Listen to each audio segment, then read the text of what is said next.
Ya, kita berdoa. Benar Tuhan, kami rindu orang kudus-Mu tertuju kepada Tuhan pada pagi hari ini. Kami rindu juga kami diberikan kekuatan dan kemampuan untuk memberitakan kabar baik, kabar sukacita kepada banyak orang, supaya banyak orang menerima Injil kasih karunia Allah. Terima kasih Tuhan, kami mengucap syukur pada pagi hari ini atas segala kasih karunia Tuhan dalam setiap hidup kami. Kami rindu untuk kebenaran firman Tuhan yang kami mendengarkan pada pagi hari ini. Kami boleh dikuatkan dan kami boleh dimampukan juga untuk memberitakan, mewartakan kepada saudara-saudara kami. Terima kasih Tuhan, kami percaya kuasa Roh Kudus bekerja sehingga kami semua boleh diberkati firman Tuhan pada pagi hari ini, dan juga saudara-saudara kami yang mengikuti live streaming baik juga Facebook, semua terberkati oleh kasih karunia Tuhan. Di dalam nama Tuhan Yesus Kristus kami berdoa mengucap syukur. Haleluya, haleluya. Amin, amin. Salam, salam kudus buat kita semuanya. Ya, puji Tuhan. Kita mengucap syukur pada pagi hari ini. Kita masih diberikan Tuhan kesehatan dan kita boleh berkumpul di tempat ini untuk kita sama-sama memuji-muliakan Tuhan. Ya, tentu saudara kasih, ya ada teman-teman kita yang tidak bisa hadir pada saat ini, yang mungkin ada karena suatu hal, apakah ada pekerjaan atau ada urusan-urusan yang lain. Kita berdoa untuk saudara-saudara kita ini di hari-hari akan datang bisa bertemu kembali untuk kita bersekutu dan belajar memuji memuliakan Tuhan di tempat ini. Puji Tuhan. Baik, Bapak Ibu Saudara yang dikasih, kita akan masuk dalam sesi kebenaran firman Tuhan pada pagi hari ini. Saudara kasih, kita boleh belajar dari kebenaran firman Tuhan dari surat Rasul Paulus kepada jemaat Korintus 19 ayat 10 atau ayat 9 ayat 10 maksud saya. 1 Korintus 15 ayat 9 dan ayat 10. Lembaga Alkitab Indonesia dengan judul diberikan Kebangkitan Kristus. Saat ini kita belajar dengan kebenaran firman Tuhan yang kita bagikan. Jangan sia-siakan kasih karunia Allah di dalam hidupmu. Ya, baik, karena dua ayat ini saja kita semua akan sama-sama untuk membacakan kebenaran firman Tuhan ini. 1, 2, 3, ya. Karena aku adalah yang paling hina dari semua rasul, bahkan tidak layak disebut rasul, sebab aku telah menganiaya jemaat Allah. Tetapi karena kasih karunia Allah, aku adalah sebagaimana aku ada sekarang, dan kasih karunia yang Dia memberikannya kepadaku tidak sia-sia. Sebaliknya aku telah bekerja lebih keras daripada mereka semua, tetapi bukannya aku, melainkan kasih karunia Allah yang menyertai aku. Puji Tuhan. Ya, kebenaran firman Tuhan ini tidak asing lagi dan sudah sering ya kita bahas dan sudah sering kita dengar bersama di dalam kesaksian atau di dalam rahasia-rahasia Tuhan yang telah diberikan kepada Rasul kita, Rasul Paulus. Nah, inilah yang kita coba dan pelajari bersama pada saat ini, bagaimana rahasia-rahasia kebenaran firman Tuhan ini disampaikan Tuhan kepada Rasulnya, sehingga Rasulnya tetap kuat dan tetap mewartakan kasih karunia Allah itu di dalam katakan dunia ini. Dan terkhusus kepada kita orang kudusnya pada saat ini tentunya itu semua karena kasih karunia Allah. Bapak Ibu yang diberkati oleh Tuhan, firman Tuhan tadi katakan ya, karena aku adalah yang paling hina dari semua rasul, bahkan tidak layak disebut rasul, sebab aku telah menganiaya jemaat Allah.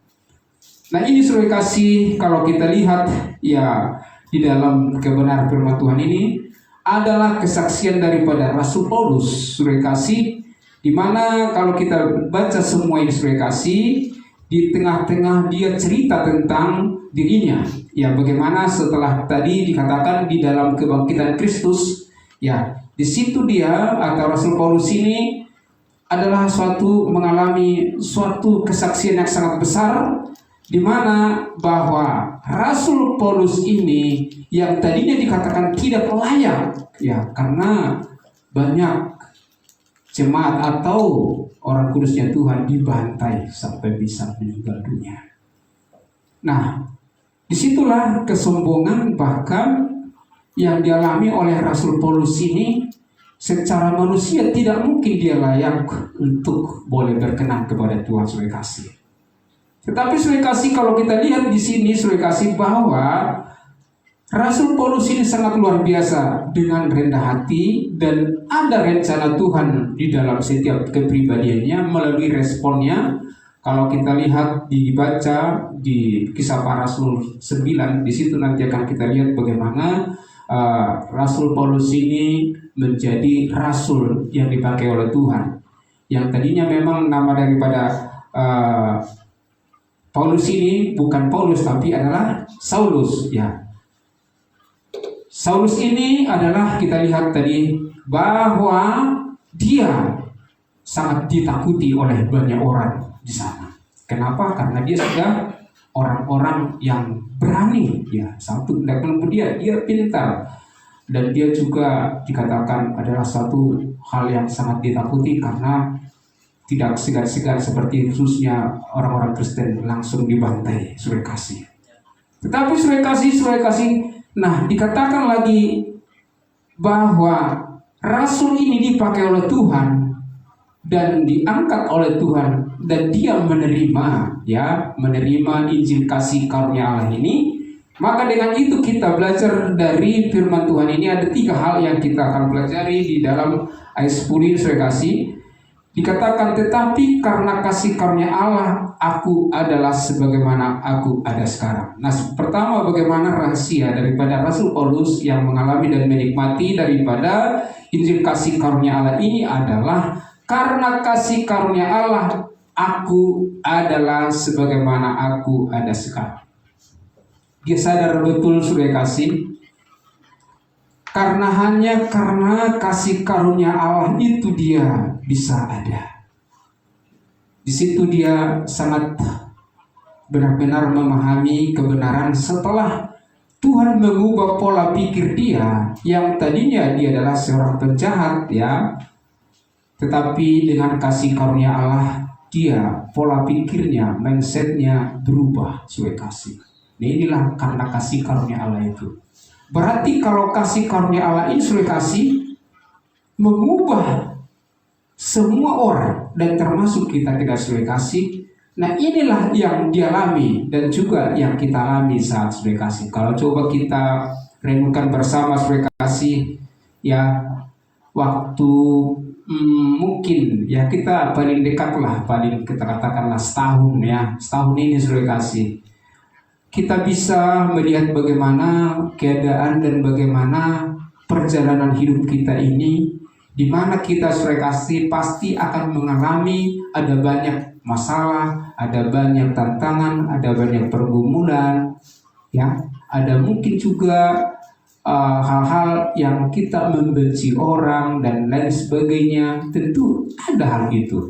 Dan memang tabiat-tabiat daripada orang juga di tahun-tahun yang lalu itu mungkin juga ada hal-hal dipikir sampai saat ini. Tetapi yang kita maksud, saudara kasih, ya, bagaimana kita di dalam setahun yang lewat dan juga saat ini, ketika kita sudah menerima Injil kasih karunia Allah ini, apakah ada perbedaan, apakah ada pola pikir kita di dalam hidup ini setelah kita menerima kasih karunia Allah ini?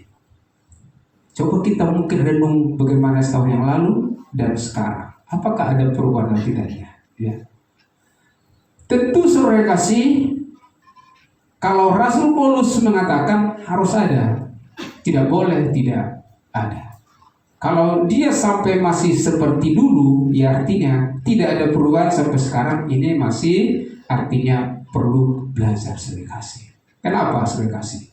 Karena Rasul Paulus mengatakan Karena kasih karunia Allah itu dia ada sekarang. Artinya kalau kita lihat nanti bagaimana perjalanan Rasul Paulus itu, saudara kasih, ya, dia Rasul Paulus ini setelah dia belajar, setelah dia menerima daripada Injil kasih karunia Allah itu, apa yang dia lakukan? Apakah dia masih seperti dulu? Tentu tidak, ya, tentu tidak. Nah, dengan itulah makanya dengan kesaksian daripada Rasul Paulus ini menjadi suatu rahasia besar dalam setiap perjalanan hidupnya. Dikatakan, karena kasih karunia Allah aku adalah sebagaimana ada sekarang ini. Jadi itu selalu disampaikan. Karena kasih karunia Allah itu, dia tidak melihat masalahnya, dia tidak lagi melihat penderitaan yang dialami dia. Dia tidak melihat daripada mungkin pergumulan-pergumulan yang dialami oleh daripada Rasul Paulus ini. Tentu kita sebagai jemaat Gereja Makedonia Saudara kasih, ya, saat ini tentu kita banyak hal untuk berdoa dan juga belajar Saudara kasih.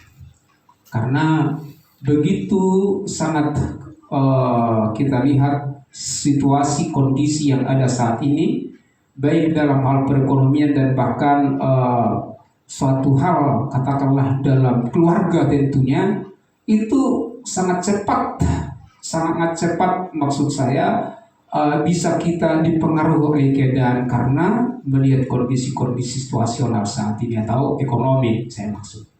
Nah, di sini kita harus hati-hati saudara kasih, kita harus belajar dengan kebenaran firman Tuhan dan belajar fokus kepada kebenaran firman Tuhan. Karena kalau tidak kita selalu berharap dan selalu beriman kepada Injil kasih karunia Allah itu, bisa-bisa kita jatuh saudara kasih. Yang tadinya dia adalah dia sudah menggebu-gebu dan bahkan dia sudah berkomit dan bahkan dia sudah menyaksikan kemurahan Tuhan, kasih karunia Allah dalam hidupnya. Tapi ketika ada satu masalah saudara kasih, dia mulai kendor. Padahal Tuhan mengatakan, janganlah hendaknya kerizinanmu kendor, biarlah rohmu menyala-nyala dan layanilah Tuhan. Nah, itu disampaikan kepada kita saudara kasih. Jadi tetap kita melihat koridor apa rencana Tuhan dalam setiap hidup kita. Karena kita tahu bahwa kita orang kudusnya tidak pernah dibiarkan sendirian, tetapi selalu disertai, dilindungi dengan sempurna. Kita tahu bahwa permasalahan yang dialami oleh Rasul Paulus, bagaimana selanjutnya, dan juga kita yang hadir pada saat ini, bagaimana seharusnya, bagaimana yang kita alami saudara kasih. Tentu kita yakin Tuhan selalu menyertai dengan kasih karunia Allah, sehingga kita selalu mengatakan, dengan kasih karunia Allah, dengan kasih karya mula Tuhan, saya saat ini bersyukur dan kita bersyukur karena kita orang percaya. Itu yang paling besar yang kita selalu terus saksikan adalah kita diselamatkan semua karena kasih karunia Allah. Tidak ada pernah atas perbuatan kita dan tidak pernah ada suatu karena usaha kita, tapi semua murni adalah karena karya Allah atau karena kasih karunia Allah, sehingga keselamatan hidup yang kekal itu diberikan kepada kita. Tetapi karena itulah maka dengan rahasia kebenaran firman Tuhan yang kita belajar saat ini saudara kasih, nah dikatakan memang di sana, dan kasih karunia yang dianugerahnya kepadaku tidak sia-sia. Kenapa dia tidak dikatakan? Karena kasih karunia Allah itu tidak sia-sia. Yang dulu adalah memang kita tahu bahwa Rasul Paulus itu adalah orang yang disegani dan orang yang pintar, dan tentang masalah agamawinya dia juga sangat hebat. Dan kalau kita lihat di dalam firman Tuhan, ya, dia sangat hukum-hukum Taurat yang sudah dia pelajari, tidak ada pernah dia tercelah. Coba bayangkan di situ. Dia sangat memahami kebenaran firman Tuhan itu. Tetapi setelah mengetahui, mengenal kasih karunia Allah ini, ya, dia hidup bukan karena usaha, bukan karena perbuatannya. Karena bagaimanapun manusia itu, ya, bisa-bisa saja dia jatuh dan bisa dalam dosa. Tapi Rasul Paulus sudah melihat dan sudah menerima ya bahwa segala dosa-dosanya sudah diampuni oleh Tuhan Yesus Kristus sekali kali untuk selama-lamanya. Di situ dia sangat bersuka cita di dalamnya. Bahwa setiap orang yang mengaku dan percaya kepada Tuhan bahwa segala dosa-dosanya telah diampuni melalui darahnya kudus satu kali untuk selama-lamanya, ya, barulah kita bisa berhubungan dengan Tuhan karena dia telah dibenarkan. Yang tadinya dia adalah seorang penganiaya, ya, yang sombong, ya, tapi dirubah pola sikapnya sebagai kasih, ya, sehingga dengan itulah dia dapat merendahkan hati di hadapan Tuhan. Sekalipun banyak orang selalu mensalahkan dia, sekalipun dia Rasul Paulus ini adalah benar, tapi dikatakan salah, sampai dia dipenjarakan sebagai kasih.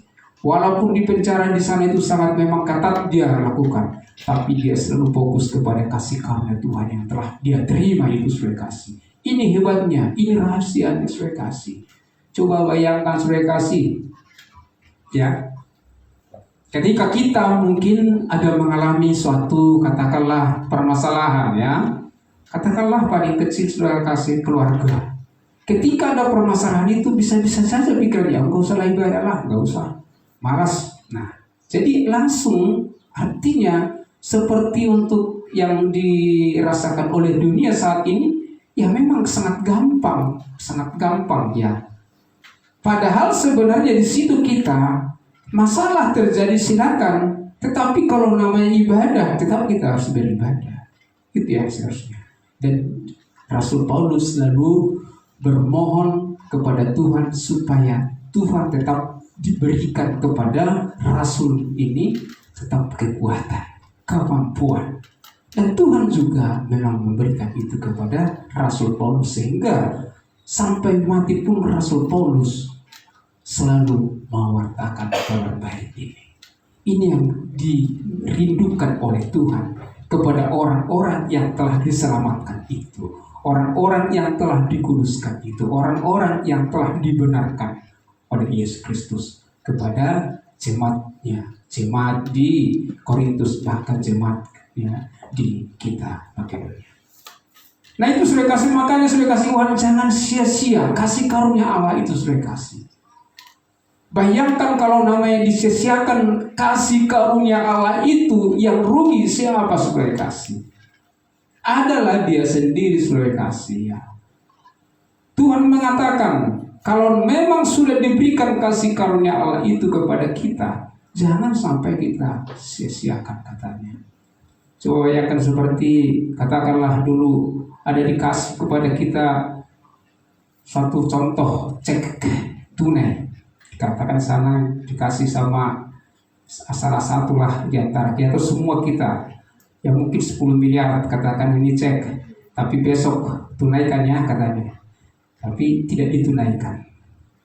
Yang rugi siapa? Adalah dia sendiri kan. Padahal kalau dia tunaikan ini sudah kasih, ya dia bisa untuk ya mempergunakan apakah dagang, ya apakah untuk membantu usahanya dan lain sebagainya. Contoh di sini paling real. Demikian suatu hal yang kita coba merenungkan kebenaran kasih karunia Allah ini kepada kita. Kita telah diselamatkan oleh kasih karunia Allah kepada kita, bukan karena kebaikan, bukan karena usaha kita, sudah kasih, tapi diberikan dengan gratis. Kalau kita hanya diam saja, sudah kasih, dan tidak memberitakan kabar baik ini kepada orang, saudara, coba bayangkan. Berarti sia-sia artinya. Jadi sia-sia dalam arti kita tidak memberitakan kabar baik dan tidak mewartakan kabar baik Injil kasih karunia Allah ini kepada orang, maka orang jadi artinya tidak menerima, bahkan nanti suatu saat jadi dia ke neraka. Kan yang rugi siapa? Termasuk kita rugi juga saudara kasih, karena saudara-saudara kita yang seharusnya bersama-sama kita menikmati kehidupan yang kekal di dalam surga ternyata tidak bisa. Kenapa? Karena tidak kita beritakan. Seperti itu maksudnya. Jadi artinya jangan sia-siakan. Makanya jangan sia-siakan kasih karunia Allah itu. Hargailah kasih karunia Allah itu. Maka kita perlu saudara kasih, walaupun secara kata kuantitas kita tidak banyak ya, tapi kualitas itu kita memang itu yang kita memang inginkan dan minta kepada Tuhan, supaya kita benar-benar memahami kebenaran firman Tuhan itu. Itu yang dimaksud saudara kasih. Jadi itu makanya Rasul Paulus itu mengatakan, Rasul Paulus ya dikatakan tadi supaya ya kasih karunia yang dianugerahnya kepada kita tidak sia-sia. Ya. Nah, jadi ini yang poin kedua, saudara kasih. Tadi dikatakan bahwa yang pertama adalah karena kasih karunia Allah, aku adalah sebagaimana aku ada sekarang. Yang kedua, kasih karunia yang dianugerahkannya kepada kita tidak sia-sia. Tapi apa dikatakan di sana? Sebaliknya, aku telah bekerja lebih keras daripada mereka semua, tetapi bukannya aku melainkan kasih karunia Allah yang menyertai aku. Jadi yang ketiga di sini, kasih karunia Allah yang menyertai aku. Nah, Bapak Ibu saudara kasih yang diberkati oleh Tuhan, sering kita lihat saudara kasih saat ini, baik itu di komunitas-komunitas, kalau dia sudah katakan berkorban di sana atau membantu komunitas itu, mungkin dia kalau ada sesuatu hal, kalau nggak saya itu tidak bisa. Nah, kalau saya tidak berkorban tidak bisa itu. Nah, sering ada ungkapan-ungkapan seperti itu kita lihat saudara kasih. Bahkan termasuk kepada saudara-saudara famili kita, wah itu sombong sekali. Coba nggak saya bantu dulu, itu mana bisa dia. Coba. Sepertinya benar juga, benar. Nah, sombong sekali dia nggak tahu diri dia. Dulu dia minjam sama saya, dia bantu, saya tolong ya. Apa yang diminta saya turuti. Sekarang dia sombong. Maksudnya apa? Hanya timbul sakit hati. Sering tanpa disadari orang kata-kata tersebut disampaikan. Tapi Rasul Paulus tidak demikian saudara kasih, tidak mau dengan demikian. Dia berhasil. Itu semua karena kasih karunia Tuhan. Dia mungkin ada suatu kegagalan, dia mungkin mengalami penderitaan dan juga yang mengalami seperti yang kita katakan tadi. Itu semua karena kasih karunia Allah. Supaya dia, Rasul ini maksudnya, dia memahami supaya dia bisa merendahkan hati di hadapan Tuhan. Ini yang belajar kita daripada rahasia-rahasia Tuhan yang diberikan kepada Rasul Paulus itu, bahkan kepada kita pada siang hari ini. Kita itu ya, jangan sampai walaupun kita pintar, walaupun kita ada jabatan, walaupun kita banyak duit, contohnya semua karena kasih karunia Allah. Tetap bahwa semua kuncinya adalah karena kasih karunia Allah saja. Itu yang sebenarnya diminta oleh Tuhan kepada Rasul Paulus, bahkan kepada kita, sehingga kita orang kudusnya boleh selalu menjadi berkat bagi banyak orang. Tapi saudara kasih, sepanjang ini tidak kita pahami saudara kasih, kita selalu berdoa kepada Tuhan supaya kita dimampukan saudara kasih seperti yang dialami oleh Rasul Paulus. Pola pikirnya tadi akhirnya betul-betul dia sadari. Itu juga bukan karena kebaikan dia, tapi betul-betul dia meresponi kebenaran firman Tuhan sehingga dia betul-betul mengalaminya, sehingga dia banyak memberkati orang. Dan banyak juga orang yang menerima Injil kasih karunia Allah itu, sehingga dikatakan tadi karena kasih karunia Allah yang menyertai aku. Jadi Bapak Ibu saudara kasih, pastikan hidup kita itu saudara kasih semua karena kasih karunia Allah. Jika kita saat ini seperti saya singgung tadi ya, ada hal-hal yang kita belum bereskan kepada orang, berdoa kepada Tuhan, mampukan aku Tuhan, supaya saya bisa bereskan satu dengan yang lain. Supaya apa? Supaya maksud kita adalah supaya suatu saat dan supaya waktu kita sekarang ini bisa menyampaikan kabar baik, kabar sukacita, kabar Injil kasih karunia Allah yang menyelamatkan semua manusia. Itu yang setujuan kita, seperti yang dialami oleh Rasul Paulus. Boleh-boleh saja Rasul Paulus melawan mereka-mereka ya, atau saudara-saudaranya ya. Tapi tidak. Dia selalu menargetkan supaya mereka boleh diselamatkan Tuhan. Itu sebenarnya. Nah, itu kehebatan daripada Rasul Paulus ini, yang selalu terus di dalam hatinya, di dalam kerinduan pikirannya, dia senantiasa mau mengabarkan walaupun dia di penjara. Sudah tahu bukan karena kesalahan dia, bukan karena dia melakukan katakanlah sesuatu yang buruk ya, tetapi karena dia Rasul Paulus ini memberitakan kabar Injil kasih karunia sehingga dia dipenjarakan. Tapi walaupun demikian selalu dimonitor. Artinya jemaat-jemaat yang dikasihinya, yang seharusnya memang Rasul Paulus itu adalah bisa-bisa aja sombong suri kasih.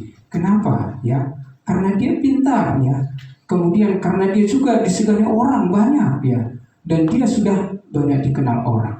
Bisa-bisa sombong suri kasih. Bahkan kalau kita lihat ya, dia bisa menulis surat dari Roma sampai Filemon. Kalau tahu 13 buku ya. Jadi 3 kitab maksud saya. Nah, 13 kitab ini ditulis di sini. Inilah yang selalu terus kita dalami kebenaran firman Tuhan ini kepada kita. Dan bahkan walaupun dia sudah tulis, walaupun dia di penjara, dia selalu dimonitor. Bagaimana jemaat Korintus, di Efesus, di Roma, dan juga yang lain. Selalu dimonitor, bahkan dibuat surat. Supaya apa? Supaya terus nasihat-nasihat daripada firman Tuhan disampaikan kepada jemaat-jemaat tersebut, supaya jemaat tersebut selalu mengevaluasi dirinya, supaya semua jemaat itu, semua orang kudus itu selalu fokus dengan suatu prinsip, semua dengan pikiran yang sama, memberitakan kabar baik. Itu sebenarnya kabar sukacita, yaitu kabar Injil kasih karunia Allah yang satu-satunya hanya menyelamatkan setiap manusia. Karena kita tahu saat Yesus kasih menjadi suatu pemikiran kita ya, dan bahkan pelayanan kita itu harus kita benar-benar seperti, walaupun dia sebagai hamba Tuhan, walaupun dia sebagai jemaat Tuhan, ya selalu kita sampaikan bahwa segala dosa kita sudah diampuni oleh Tuhan. Karena masih banyak saat-saat Yesus kasih kita lihat saudara-saudara kita yang lain, walaupun secara kasat mata dia atau mereka itu sangat-sangat betul rajin beribadah, ya rajin berpuasa, rajin memberikan perpuluhan, dan juga rajin untuk fellowship.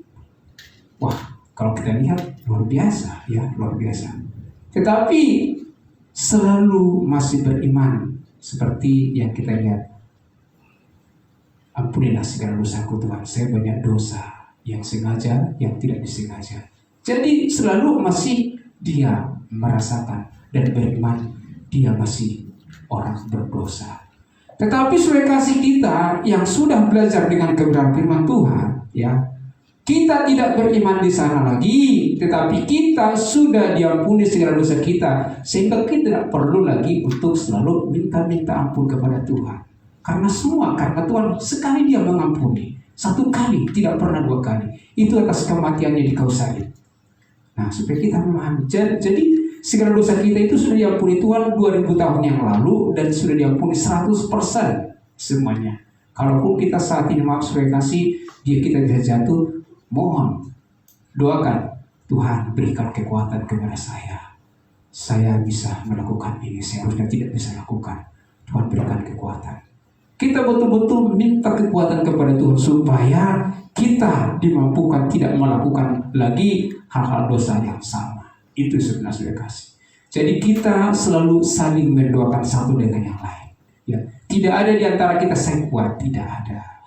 Tetapi ketika kita orang kudusnya Tuhan bersatu hati selalu mendoakan kita semua, ya, saya sangat percaya. Apapun yang kita doakan, Tuhan pasti dengar dengan kerinduan kita bersama. Ya, kita tidak bisa memaksa Tuhan kita ya. Semua karena kasih karunia Allah. Seperti yang dialami oleh Rasul Paulus, ya. Ketika dia mengalami suatu sakit, sampai dia berseru-seru 3 kali berseru sebenarnya, ya. Tapi dikatakan Tuhan, cukuplah kasih karunia-Ku kepadamu, karena dalam kasih karunia itulah engkau kuat dengan sempurna. Jadi kuncinya kasih karunia Allah itu. Nah, itu yang kita lihat kerendahan hati daripada Rasul Paulus, tapi tidak menyombongkan diri. Apalagi kalau kita lihat apa yang kira-kira yang luar biasa yang dialami oleh Rasul Paulus. Dia sudah bertemu dengan Tuhan dengan 3 kali. Saudara kasih baca nanti di Kisah Para Rasul dan juga di Korintus hari itu.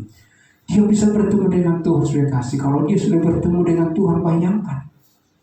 Wah, kita nggak tahu lagi. Seperti kalau contoh di antara kita, saya sudah bertemu Tuhan. Wah, bagaimana caranya? Oh, dicerita segala macam contohnya gitu ya. Tapi Tuhan tidak, si Rasul Paulus tidak demikian. Walaupun tetapi dia selalu menenangkan hati di hadapan Tuhan.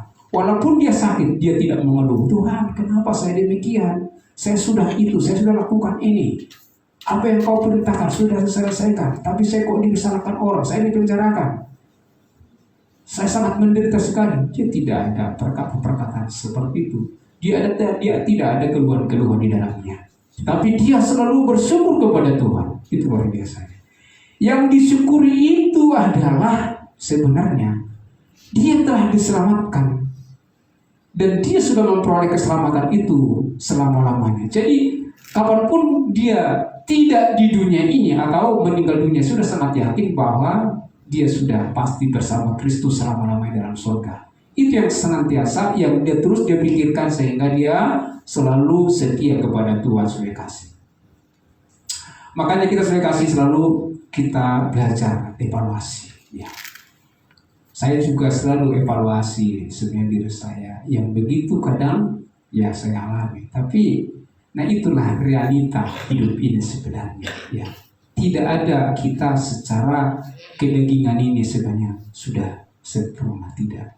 Tetapi secara rohani lah kita sudah sempurna, saudara kasih.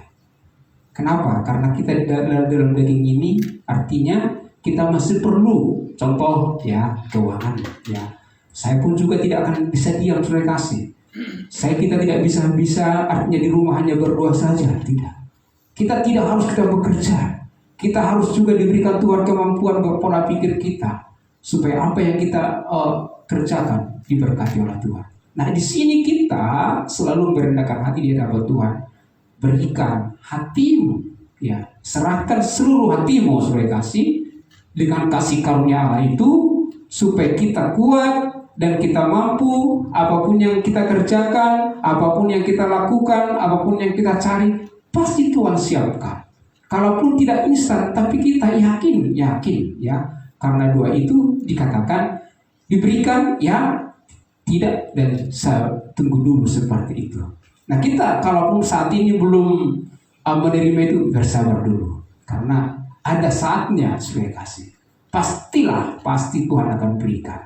Jadi saudara-saudaraku yang saat ini ada pergumulan saudara-saudaraku di sini, ingatlah bahwa Allah selalu mengasihi kita.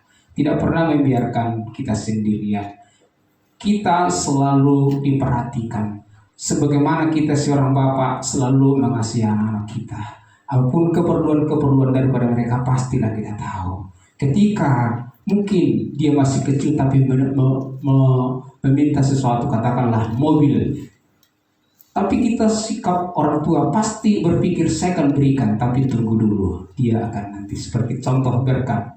Kalau dia nanti berkat minta sama bapak ya, Pak saya mau kasih motor.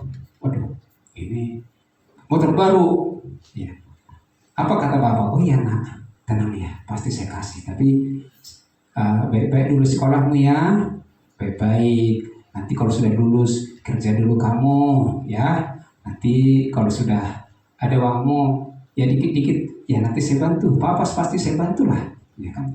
Nah seperti itu. Artinya bahwa bapak kita itu selalu memperhatikan kita. Sakit atau ada pun ya apa yang kita butuhkan, pasti orang tua kita akan memberikan semuanya itu seturut dengan kemampuan kita. Apalagi Tuhan kita Yesus Kristus yang sudah menyelamatkan kita dengan kasih karunia-Nya, yakinlah kita pasti akan senantiasa diperhatikan dan diberkati. Nah, maka dengan itu saudara kasih, sebagai penutup saudara kasih, Kita baca lagi Saudara kasih di 2 Korintus 6 ayat 1 sebagai penutup Saudara kasih. Nah, 2 Korintus 6 ayat 1. Nah, Paulus juga mengatakan di ayat 6, sebagai teman-teman sekerja, kami menasihatkan kamu supaya kamu jangan membuat menjadi sia-sia kasih karunia Allah yang telah kamu terima. Ya, ini pesan daripada Tuhan kita kepada Rasul Paulus, dan Rasul Paulus juga menusi kepada kita semua pada pagi hari ini, siang hari ini. Supaya kita katanya jangan membuat kasih karunia itu menjadi sia-sia, jangan sampai. Kita harus hargai kasih karunia Allah itu. Seperti yang kita bisa katakan, karena kita adalah sudah diselamatkan. Kalau kita sudah diselamatkan, apa tugas-tugas kita? Kita tidak hanya bisa diam saja, kita tidak bisa hanya dengan datang ibadah hari ini, besok kita kerjakan pekerjaan kita, fokus kepada pekerjaan kita, tidak. Tapi kerjakan pekerjaanmu, tapi fokuskan pikiran kita, ya kita harus juga mengabarkan kabar baik. Pasti Tuhan akan menolong kita. Supaya apa? Supaya banyak orang mendengarkan Injil kasih karunia Allah, dan mereka menerima Injil kasih karunia Allah itu, dan mereka diselamatkan semua karena kasih karunia Tuhan. Oleh karena itu hargai. Kalau kita ibadah seperti ini, kita seperti hari Minggu, kalau bisa hadir selalu, kasih hadir, ya. Dan kalau umpamanya sakit, ya kalau umpamanya sakit dikit lah, mari datang. Karena kalau kita bilang sakit ya artinya jujur saja sakit. Jadi ya mungkin jadi satu kebiasaan Saudara kasih maksud saya. Tapi kalau ada satu respon, saya walaupun sakit saya harus ibadah. Saya harus ibadah, mendengarkan Injil kasih karunia Allah, dan berdoa bersama-sama dengan orang kudusnya. Kalau kita bersatu hati bersama orang kudusnya, berdoa bersama di tempat ini, sangat yakin bahwa Tuhan senantiasa lepaskan kasih karunia Allah itu kepada kita, sehingga kita kuat dan mampu sekalipun ada tantangan, ada himpitan, ya, ada godaan-godaan yang lain. Saya yakin kita diberikan kekuatan semua karena kasih karunia Allah. Demikianlah kebenaran firman Tuhan yang dapat saya sampaikan pada pagi hari ini. Kiranya Tuhan Yesus selalu memberkati kita, ya, dan tetap semangat Saudara kasih, ya, tetap bersukacita, ya, tetap rajin beribadah, rajin saat teduh Saudara kasih. Tetap saya undang Bapak Ibu Saudara kasih saat teduh, ya, kalaupun artinya pengen masih tidur, sempatkan waktumu untuk bisa bersekutu dengan Tuhan, ya. Pengen kita semua tidur Saudara kasih. Selalu saya katakan di sini, ada saatnya nanti tidur. Walaupun sudah dibanguni, tidak bangun-bangun lagi. Tidur, bangun-bangun, gak bisa bangun dia. Tidur terus Saudara kasih. Itu hati-hati Saudara kasih. Tapi kalau kita masih ada waktu saat ini, berikan. Tidak usah selalu, kau bangun-bangun. Tidak usah, tidak demikian. Bangun sendiri, ada besok hari Senin atau sampai Sabtu saya harus beribadah. Walaupun tidak bisa 1 jam, paling tidak setengah jam. Ya, mudah-mudi juga bisa. Seperti Riko, Marta, ya semua kita, ya. Tidak terkecuali Saudara kasih. Itu saya sampaikan, dengar dulu dong. Jadi jangan hanya tidur Saudara kasih, ada saya tidur. Walaupun tidur kita jujur aja, maaf ini saya sampaikan, ya. Karena saya sudah mengalami itu. Saya sekarang 64 tahun, ya. Artinya semua kita mengalami enaknya tidur, tapi artinya saat ini, ya, di zaman akhir kasih karunia ini Tuhan, kita harus siap-siap Saudara kasih. Tidak main-main lagi Saudara kasih, tidak main-main. Saya minta jangan main-main, jangan ngantuk, jangan tidur, jangan banyak pikiran, jangan banyak fokus kepada pikiran seperti yang disampaikan khotbahnya Pak Stenis kemarin. Apa yang kau pikirkan setelah kau masih sudah bangun, ya kan? Nah itu ini apa-apa yang kita pikirkan Saudara kasih. Ini saya hanya menyampaikan, mengulangi, menghimbaukan, menasihatkan kita semua. Kita semua harus mau dinasihati, harus mau ditegur. Saya pun juga demikian, siap untuk ditegur, siap dinasihati, dengan tujuan untuk kita sama-sama maju di dalam kasih karunia Allah di jemaat Makedonia ini. Demikian firman Tuhan yang disampaikan pada siang hari ini. Kita satukan hati kita, mari kita bersatu dalam doa. Luar biasa rahasia kebenaran firman Tuhan yang telah Tuhan sampaikan kepada Rasul-Mu yang saat ini kami sudah belajar, Bapa. Kami percaya bahwa hidup kami ini adalah karena kasih karunia Tuhan. Oleh karena itu, kami harus hargai kasih karunia Allah yang Tuhan berikan kepada kami.